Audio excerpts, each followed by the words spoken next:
Corona virus காலத்தில் முறையான ஆலோசனையின்றி தன்னிச்சையாக அறிவிக்கப்பட்ட 10ஆம் வகுப்பு பொதுத் தேர்வை எதிர்ப்பு பலமானதும் ஜூன் 15ஆம் தேதிக்கு தள்ளி வைக்கப்பட்டுள்ளது. ஜூன் 15ஆம் தேதிக்குள் நிலைமை சீராகி விடுமா என திமுக தலைவர் மு.க.ஸ்டாலின் கேள்வி எழுப்பியுள்ளார். திமுக தலைவர் மு.க.ஸ்டாலின் மற்றும் கல்வியாளர்களின் கடும் எதிர்ப்பினை அடுத்து ஜூன் 1ஆம் தேதி நடைபெறும் என அறிவிக்கப்பட்ட 10ஆம் வகுப்பு பொதுத் தேர்வு ஜூன் 15ஆம் தேதி முதல் ஜூன் 25ஆம் தேதி வரை நடைபெறும் என பள்ளிக் கல்வித்துறை அறிவித்துள்ளது. இதுகுறித்து ட்விட்டரில் கருத்து தெரிவித்துள்ள திமுக தலைவர் மு.க.ஸ்டாலின், கொரோனா வைரஸ் காலத்தில் முறையான ஆலோசனையின்றி தன்னிச்சையாக அறிவிக்கப்பட்ட 10ஆம் வகுப்பு பொதுத் தேர்வை எதிர்ப்பு பலமானதும் ஜூன் 15ஆம் தேதிக்கு தள்ளி வைத்துள்ளதாக குறிப்பிட்டுள்ளார். இப்பொழுதும் குழப்பம்தான் நீடிப்பதாகவும் ஜூன் 15ஆம் தேதிக்குள் நிலைமை சீராகி விடுமா எனவும் வினவியுள்ள திமுக தலைவர் மு.க.ஸ்டாலின், மாணவரும் பெற்றோரும் பதறாத வகையில் திட்டத்தை அறிவிக்க வேண்டியது அரசின் கடமை என தெரிவித்துள்ளார். இந்தியாவில் கொரோனா வைரஸால் பாதிக்கப்பட்டோரின் எண்ணிக்கை 1 லட்சத்தை தாண்டியுள்ள சூழ்நிலையில் உயிரிழப்பு 3163ஆக அதிகரித்துள்ளது. மத்திய சுகாதாரத்துறை வெளியிட்டுள்ள அறிக்கையில், நாடு முழுவதும் 1,01,139 பேர் கொரோனா வைரஸால் பாதிக்கப்பட்டுள்ளதாக தெரிவிக்கப்பட்டுள்ளது. கடந்த 24 மணி நேரத்தில் மட்டும் 4,970 பேருக்கு வைரஸ் தொற்று உறுதி செய்யப்பட்டுள்ளதாகவும் கூறப்பட்டுள்ளது. ஒரே நாளில் மேலும் 134 பேர் உயிரிழந்துள்ளதால் பலி எண்ணிக்கை 3,163ஆக அதிகரித்துள்ளதாக சுகாதாரத்துறை தெரிவித்துள்ளது. நாடு முழுவதும் ஒரே நாளில் 2,350 பேர் குணமடைந்து வீடு திரும்பிய சூழ்நிலையில் குணமடைந்தோரின் எண்ணிக்கை 39,174ஆக அதிகரித்துள்ளது. கொரோனா பாதிப்பில் அதிகபட்சமாக மகாராஷ்டிர மாநிலத்தில் 35,058 பேர் பாதிக்கப்பட்டுள்ள நிலையில் இதுவரை 1,249 பேர் உயிரிழந்துள்ளனர். குஜராத்தில் 11,745 பேர் பாதிக்கப்பட்டு 694 பேர் கொரோனா வைரஸ் தொற்றுக்கு பலியாகி இருப்பதாக மத்திய சுகாதாரத்துறை தெரிவித்துள்ளது. கொள்முதல் நிலையங்களில் நெல் மூட்டைகள் மழையால் சேதமடைவதை தடுக்க என்ன நடவடிக்கை எடுக்கப்பட்டுள்ளது என்பது குறித்து மத்திய மாநில அரசுகள் பதிலளிக்குமாறு சென்னை உயர்நீதிமன்றம் உத்தரவிட்டுள்ளது.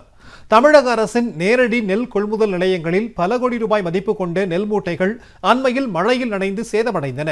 மதுராந்தகம் ஒன்றியத்திற்குட்பட்ட பல்வேறு இடங்களில் நெல் கொள்முதல் நிலையங்களில் சுமார் 50,000க்கும் மேற்பட்ட மூட்டை நெல் மழையில் நனைந்து சேதமாகின.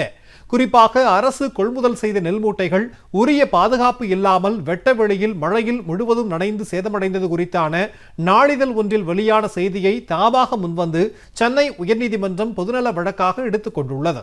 நீதிபதிகள் சத்யநாராயணன், அனிதா சுமன் ஆகியோர் அடங்கிய அமர்வு இந்த வழக்கினை விசாரித்தது. அப்போது நேரடி நெல் கொள்முதல் நிலையங்களை நெல் மூட்டைகள் மழையில் நனைந்து வீணாவதை தடுக்க என்ன நடவடிக்கை எடுக்கப்பட்டுள்ளது என்பது குறித்து மத்திய மாநில அரசுகள் பதிலளிக்குமாறு உத்தரவிட்டு வழக்கு விசாரணையை வெள்ளிக்கிழமைக்கு ஒத்திவைத்தனர். மேலும் விவசாயிகளிடமிருந்து நேரடி கொள்முதல் செய்ய வேண்டும் என்ற வழக்கோடு சேர்த்து இந்த வழக்கையும் விசாரிப்பதாக நீதிபதிகள் தெரிவித்துள்ளனர். டாஸ்மாக் கடைகளை திறப்பதில் ஆர்வம் காட்டும் அதிமுக அரசுக்கு வெளிநாட்டில் சிக்கி தவிக்கும் தமிழர்களை மீட்பதில் துளி கூட ஆர்வம் இல்லை என மக்களவை குழு துணைத் தலைவர் கனிமொழி குற்றம் சாட்டியுள்ளார். தூத்துக்குடி மாவட்டத்தில் 4வது நாளாக சுற்றுப்பயணம் மேற்கொண்டுள்ள திமுக எம்பி கனிமொழி, கொரோனா ஊரடங்கினால் பாதிக்கப்பட்ட மக்களுக்கு தொடர்ந்து நலத்திட்ட உதவிகளை மேற்கொண்டு வருகிறார். கோவில்பட்டி பகுதியில் உள்ள சுமார் 1000 குடும்பத்தினருக்கு அரிசி, மளிகை பொருட்களை வழங்கினார். முடிதிருத்தும் தொழிலாளர்கள், முதியவர்கள், ஆதரவற்றோர் என பல்வேறு தரப்பினருக்கும் அரிசி, பருப்பு உள்ளிட்ட அத்தியாவசிய பொருட்களையும் அவர் வழங்கினார். அப்போது செய்தியாளர்களிடம் பேசிய கனிமொழி, டாஸ்மாக் கடைகளை திறக்கும் ஆர்வத்தில் ஒரு துளி கூட வெளிநாட்டில் சிக்கி தவிக்கும் தமிழர்களை மீட்க அதிமுக அரசுக்கு அக்கறை இல்லை என குற்றம் சாட்டினார். டாஸ்மாக் கடைகளை எப்படி நடத்துறது, அவர்களுக்கு எல்லா வசதிகளையும் செய்து கொடுத்து இன்னும் அதிகமாக மக்கள் டாஸ்மாக் கடைகளுக்கு வர வேண்டும்ங்கிறதுல இருக்க அக்கறை. வெளிநாட்டில் இருக்கக்கூடிய தமிழர்கள் மற்ற பல நாடுகள்லேருந்து இன்னைக்கு தமிழர்கள் திரும்பி வருவதற்கு வழியே கிடையாது. அப்படி வரக்கூடியவர்கள் கூட மற்ற மாநிலங்களுக்கு வந்துட்டு அங்கேருந்து இங்கே தமிழ்நாட்டுக்கு வரணும்னா மிக பெரிய துன்பங்களை எல்லாம் தாண்டி கர்ப்பிணி பெண்கள்லாம் எந்த அளவுக்கு கஷ்டப்பட்டு கிட்டத்தட்ட 17-18 மணி நேரம் வண்டியில் ட்ராவல் பண்ணி தான் வந்து அவங்க சொந்த ஊருக்கு வரக்கூடிய ஒரு சூழல் இருக்குது. இந்த அளவுக்கு தமிழர்கள் பல நாடுகளில் தொடர்ந்து கஷ்டப்பட்டு கொண்டிருக்கிறார்கள். அவங்களெல்லாம் இங்கே திருப்பி கூட்டு வர்றதுக்கோ ட்ரெயின் வசதி இங்கேருந்து அங்கே வெளி மாநிலங்கள்லேருந்து இருக்கக்கூடிய தமிழர்கள் தமிழ்நாட்டுக்கு திரும்பி வருவதற்கான சூழலையோ தமிழக அரசாங்கம் உருவாக்க மறுக்கின்றது. தூத்துக்குடி வடக்கு மாவட்ட பொறுப்பாளரும் சட்டமன்ற உறுப்பினருமான கீதா ஜீவன், பொதுக்குழு உறுப்பினர் ஜெகன், நகர செயலாளர் கருணாநிதி, கோவில்பட்டி ஒன்றிய செயலாளர் முருகேசன் உள்ளிட்ட பலர் இந்த நிகழ்ச்சியில் கலந்து கொண்டனர். 10ஆம் வகுப்பு பொதுத் தேர்வை 15 நாட்கள் தள்ளி வைத்ததுடன் நின்றுவிடாமல் பெற்றோர், ஆசிரியர், மாணவர்களின் அனைத்து கோரிக்கைகளுக்கும் தீர்வு காணப்பட்டால்தான் அரசின் நடவடிக்கை முழுமையடையும் என்று திமுக இளைஞரணி செயலாளர் உதயநிதி ஸ்டாலின் தெரிவித்துள்ளார். திமுக இளைஞரணி செயலாளர் உதயநிதி ஸ்டாலின் தனது ட்விட்டர் பக்கத்தில் வெளியிட்டுள்ள பதிவில் 10ஆம் வகுப்பு தேர்வினை 15 நாட்களுக்கு தள்ளி வைத்த அரசுக்கு நன்றி என தெரிவித்துள்ளார். ஆனால் தனிமனித விலகலுடன் கூடிய சுகாதாரமான வாகனம், வகுப்பறை உள்ளிட்ட கொரோனா பரவலுக்கு எதிரான பெற்றோர், ஆசிரியர், மாணவர்களின் அனைத்து கோரிக்கைகளுக்கும் தீர்வு காணப்பட்டால்தான் அரசின் நடவடிக்கை முழுமையடையும் என்றும் உதயநிதி ஸ்டாலின் தெரிவித்துள்ளார். கேரளா, ஆந்திரா, கர்நாடகா, மகாராஷ்டிரா மற்றும் அந்தமான் மாநில திமுக நிர்வாகிகளுடன் தலைவர் மு.க. ஸ்டாலின் ஆலோசனை நடத்தினார். கொரோனா பேரிடர் காரணமாக அறிவிக்கப்பட்டுள்ள ஊரடங்கினால் பாதிக்கப்பட்டுள்ள மக்களுக்கு உதவும் நோக்கோடு திமுகவின் சார்பில் உருவாக்கப்பட்டுள்ள ஒன்றிணைவோம் வா செயல் திட்டம் குறித்து காணொலி காட்சி மூலம் திமுக தலைவர் மு.க. ஸ்டாலின் ஆய்வு மேற்கொண்டு வருகிறார். இந்த நிலையில் கேரளா, ஆந்திரா, கர்நாடகா, மகாராஷ்டிரா மற்றும் அந்தமான் மாநில திமுக நிர்வாகிகளுடன் தலைவர் மு.க. ஸ்டாலின் இன்று ஆலோசனை மேற்கொண்டார். காணொலி காட்சி மூலம் நடைபெற்ற இந்த ஆலோசனை கூட்டத்தில் திமுகவினர் ஆற்றி வரும் உதவி பணிகள் குறித்து கேட்டறிந்து ஆலோசனைகளை வழங்கினார். இந்த உரையாடலின் போது வெளி மாநிலங்களில் சிக்கி தவிக்கும் தமிழகத்தைச் சேர்ந்த தொழிலாளர்களை திரும்ப தமிழகம் அழைத்து வர தமிழக அரசு போதிய நடவடிக்கைகளை மேற்கொள்ளவில்லை என பிற மாநில நிர்வாகிகள் திமுக தலைவர் மு.க. ஸ்டாலினிடம் கூறினர்.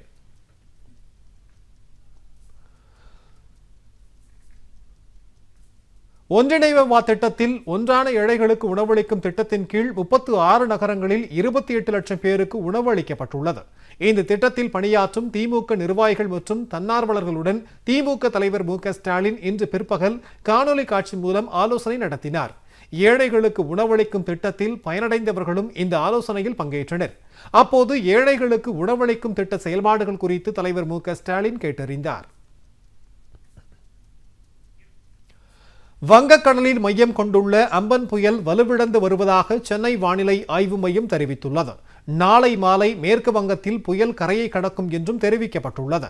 வங்கக்கடலில் மிக கடுமையான புயலாக மையம் கொண்டிருந்த அம்பன் புயல் வலுவிழந்து கடும் புயலாக உருமாறியிருப்பதாக சென்னை வானிலை ஆய்வு மையம் தெரிவித்துள்ளது.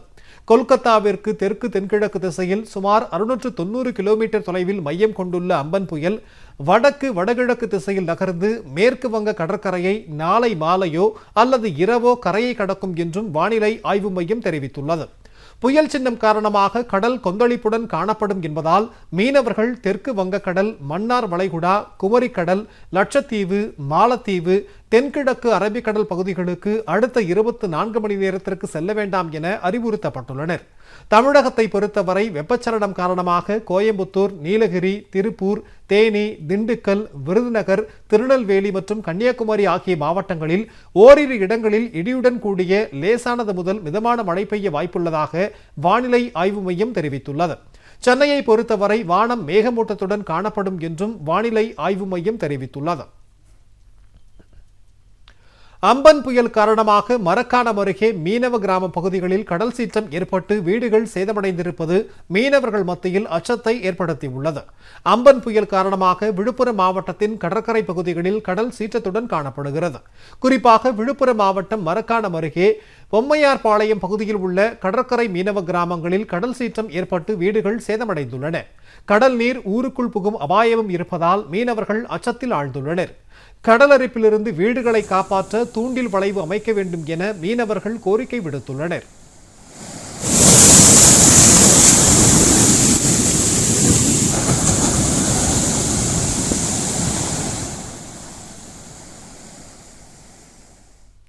அம்பன் புயல் காரணமாக சென்னை எண்ணூரில் 2வது நாளாக கடல் கொந்தளிப்புடன் காணப்படுகிறது. நேற்று முதல் அதிக அளவில் எழும்பிய அலைகளை கண்டு மீனவர்கள் படகுகளை உயரத்தில் வைத்திருந்த போதிலும் பலத்த சூறைக்காற்றால் படகுகள் ஒன்றோடு ஒன்று மோதிக்கொண்டுள்ளன.